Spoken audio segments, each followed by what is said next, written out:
जय हिंद फ्रेंड्स। तो हम पढ़ते धीर सिंह धापे की शैक्षिक परिदृश्य की बुक, और धीर सिंह धापे की शैक्षिक परिदृश्य की इस बुक में आज हम कुछ नेक्स्ट पेजेस को कंटिन्यू करेंगे। ठीक है, तो आज के सेशन में बेसिकली हम एसएमसी के बारे में पढ़ेंगे, है ना। आज थोड़ी ठीक ठाक इन्फॉर्मेशन है एसएमसी के बारे में, तो शुरू करते हैं आज का सेशन किसी प्रेरक विचार या मोटिवेशनल कोट के साथ, है ना।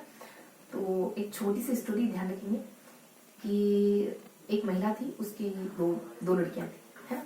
तो एक लड़की का काम रेनकोट बनाने, मतलब उसके हस्बैंड का काम रेनकोट बनाने का था और दूसरे का काम छापा बेचने का था। तो वो दोनों ही बेटियां अपनी माँ को कॉल करके कह रही थी हर बार में जनरली कि माँ हमारे लिए प्रे करो कि मतलब हमारी शॉप अच्छे से चले। तो एक की छाते की थी और एक की रेनकोट की थी। तो माँ इस दिक्कत में थी, इस परेशानी में थी कि अगर मैं रेनकोट के लिए मतलब मेरी एक बेटी के लिए प्रे करती हूँ तो वो दूसरी बेटी की एंटी जाएगी, है ना, अगेंस्ट होगी, क्योंकि अगर बारिश हुई तो फिर छाते का काम कुछ नहीं है। एक्चुअली रेनकोट कुछ काम नहीं आया। और अगर धूप निकली तो एक्चुअली अगर बारिश रही तो रेनकोट का कुछ काम नहीं आएगा।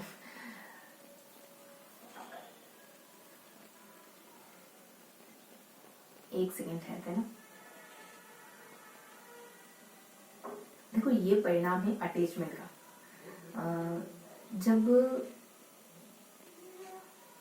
जब लगाव आ जाता है ना तो देखो गीता में कहते हैं कि अटैचमेंट नहीं होना चाहिए, है ना।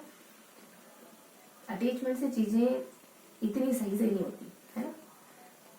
अगर आपको पता हो, एक छोटी सी स्टोरी है कि एक डॉक्टर होता है और उसे अपने बेटे का इलाज करना होता है, तो वो अपने बेटे का इलाज नहीं करता है। कारण क्या है? अटैचमेंट, लगाव। क्योंकि लगाव में चीजें उतनी सही नहीं हो पाती है ना, तो हमें काम फ्री होके करना चाहिए। शायद मेरा ये आपके प्रति लगाव है कि मैं बहुत सही करने की कोशिश कर रही हूँ और चीजें फिर उतनी सही नहीं हो पाती। तो इस भय से मुक्त रहें कि चीजें सही हो रही या नहीं हो रही।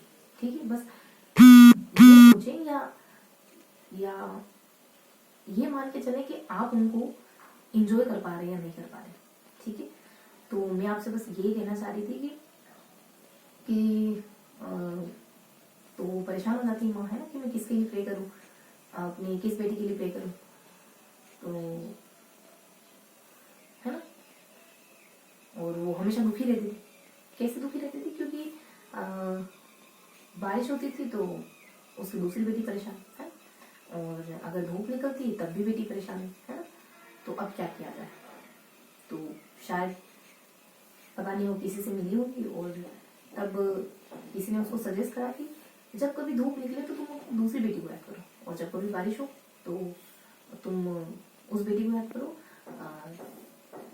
जो रेनकोट जिसके हस्बैंड रेनकोट बनाने का काम करते हैं।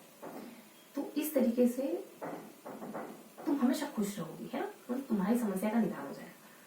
तो देखो मैं बस ये समझाना चाह रही थी इस स्टोरी के थ्रू कि जीवन में खुश रहने और दुखी होने की हर बार आपको रीजन मिल जाएंगे, है ना। खुश रहने के भी रीजन मिलेंगे और दुखी होने के भी रीजन मिल जाएंगे। बस डिपेंड ये करता है कि आप किसे देखना चाह रहे हैं, है ना। और ये बिल्कुल प्रासंगिक बात है हर कंडीशन। देखो आपने एक नार्सिज्म की एक स्टोरी है कि जानते हैं ना, यहूदी कैंप वगैरह कि बहुत सारे यहूदियों को एक छोटे से कमरे में कैद करके रखा जाता था और हिटलर के द्वारा उन पर घोर प्रताड़ना की गई थी, है ना। उनमें से ही किसी यहूदी ने एक बढ़िया से बुक लिखी है, वर्ल्ड फेमस बुक है, नाम शायद मैं ना बता।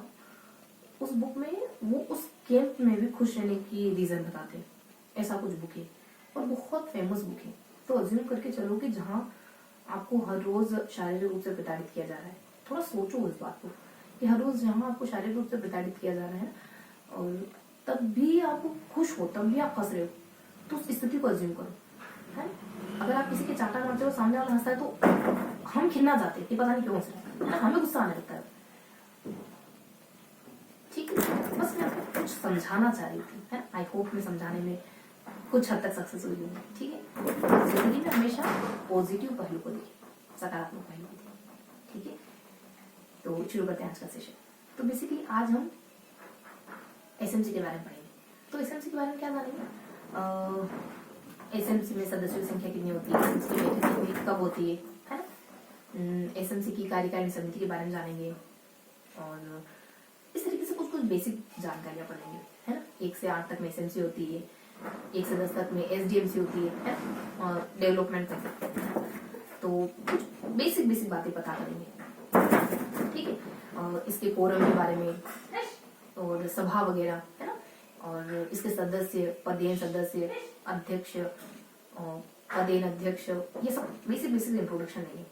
तो देखो इसका थोड़ा सा एक ब्रीफ इंट्रोडक्शन है SMC के बारे में। तो SMC क्या है? 1 से 8 तक के बच्चों के लिए स्कूल मैनेजमेंट कमिटी, है ना, विद्यालय प्रबंधन समिति बनाई जाती है, ताकि बच्चे का मतलब बच्चों की पढ़ाई अच्छे से चल सके, स्कूल बढ़िया तरीके से काम कर सके, है ना। इस वजह से टीचर, माता पिता और बच्चे ये सब मिलकर के एक समिति का निर्माण करते हैं, जिसमें प्रशासनिक अधिकारी वगैरह भी होते हैं, जैसे सरपंच वगैरह, है ना, नगर पालिका है तो नगर पालिका अध्यक्ष, इनके नीचे वाले व्यक्ति भी शामिल होते हैं, जैसे वार्ड पंच, पार्षद, ये सब। तो इन सब के ग्रुप से एक समिति बनती है और जो विद्यालय के लिए काम करती है, बच्चों के शैक्षिक विकास के लिए, साथ ही साथ स्कूल के जो भी फंड वगैरह होते हैं, है ना, उनको कहाँ यूटिलाइज करना है, इन सब के लिए। इसके अलावा इसमें पदेन सदस्य, पदेन सचिव कौन होंगे? तो देखो पदेन सचिव यहाँ प्रधानाचार्य बन जाते हैं। पदेन सदस्य मैंने बताया ना आपको, सरपंच है, पार्षद है, सरपंच, देन नगर पालिका अध्यक्ष, और इन दोनों के नीचे जो पद होते हैं, जैसे कि वार्ड पंच है, जैसे कि पार्षद है ना, तो ये इसके पदेन सदस्य बन जाते हैं। क्योंकि वो इस पद पर है, तो जस्ट बिकॉज वो इस पद पर है, इस वजह से इसके सदस्य बन जाते हैं, ठीक है। तो ये कुछ इसके सदस्यों के बारे में इंट्रोडक्शन है। बाकी इसके सदस्य 11 होते हैं, महिलाओं की संख्या 6 होती है, एक अनुसूचित जाति और एक अनुसूचित जनजाति के सदस्य इसमें शामिल होते हैं। ओवरऑल देखें तो महिलाएं 8% होनी चाहिए, एक्चुअली 8 होनी चाहिए ओवरऑल, है ना। और इसके अलावा कुछ और बातें हो सकती है इससे जुड़ी हुई, जैसे कुछ इसमें शुल्क वगैरह, है ना, तो इनके सदस्यों से शुल्क वगैरह भी लिया जा सकता है ना। और 2/3 सदस्य अगर सहमत हो गए तो इन पर शुल्क भी लगाया जा सकता है, इन सदस्यों पर, अध्यक्ष के द्वारा। और इसके अलावा देखो इसकी बैठक के बारे में बताया जाता है कि इसकी बैठक में कोरम कुछ 2/3 में भी, है ना, 2/3 का कोरम होना चाहिए। और 4 दिन पहले आपको बैठक की सूचना देनी होगी, और 4 दिन पहले नहीं तो कम से कम 2 दिन पहले तो आपको सूचना देनी ही होगी। इसके अलावा इसकी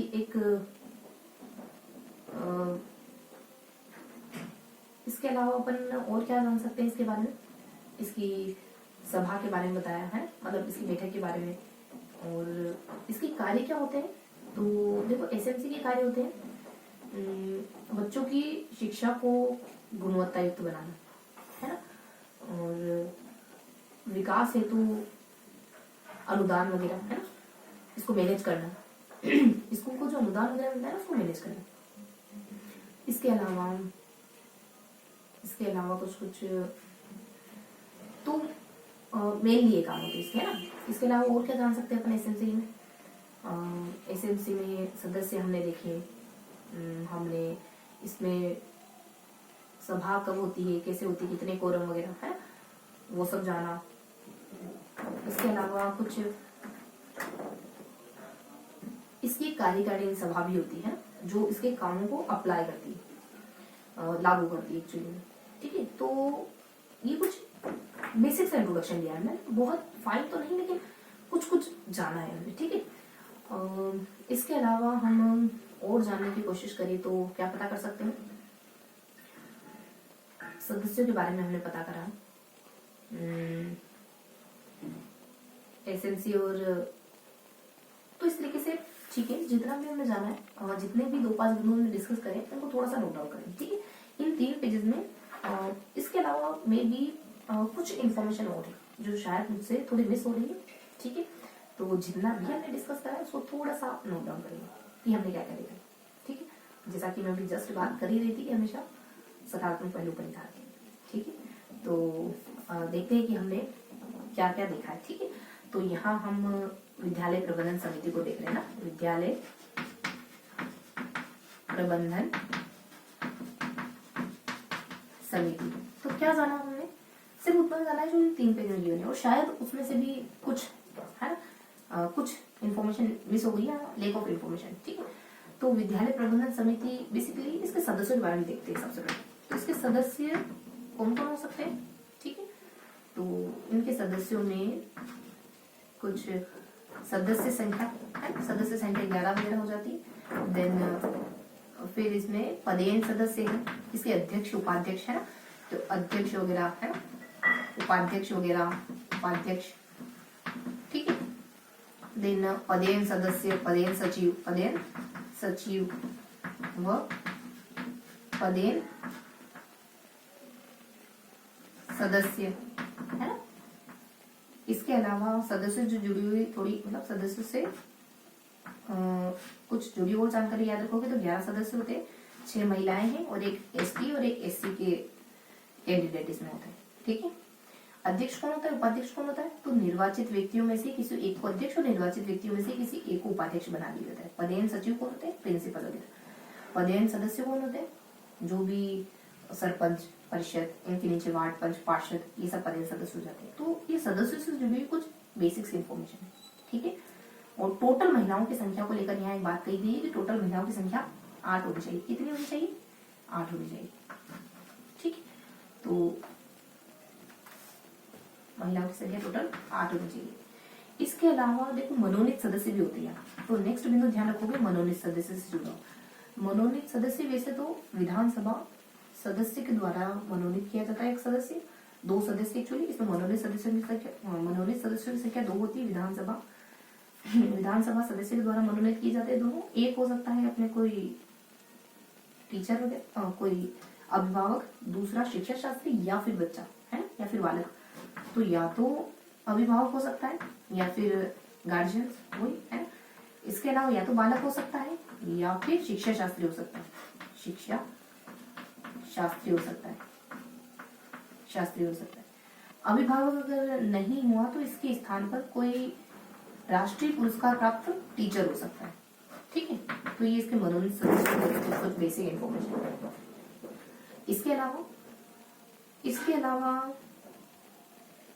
इसके अलावा देखो कुछ इसकी बैठक को लेकर कुछ इन्फॉर्मेशन है ना, इसके शुल्क को लेकर कुछ इन्फॉर्मेशन है। इसकी सदस्यता कब तक रहती है, तो सदस्यों के बारे में थोड़ा सा जाने पर सदस्यता तो ज्यादा कुछ नहीं है, बस इतना पर ध्यान रखेंगे कि या तो बच्चा स्कूल में नहीं पढ़ रहा है, मतलब अगर माता पिता हैं तो अगर उनका बच्चा स्कूल में नहीं पढ़ रहा है तो उनकी सदस्यता समाप्त हो जाएगी। ठीक है, तो एक ये है और एक और कोई 1-2 टर्म और है कि कोई कुछ बेईमानी करता हुआ पाया जाए, है ना, इस तरीके से कुछ 1-2 टर्म है सदस्यता को लेकर के ध्यान रखेंगे। इसके अलावा कुछ इन्फॉर्मेशन इसमें सदस्यता के साथ शुल्क से जुड़ी कुछ जानकारी होती है।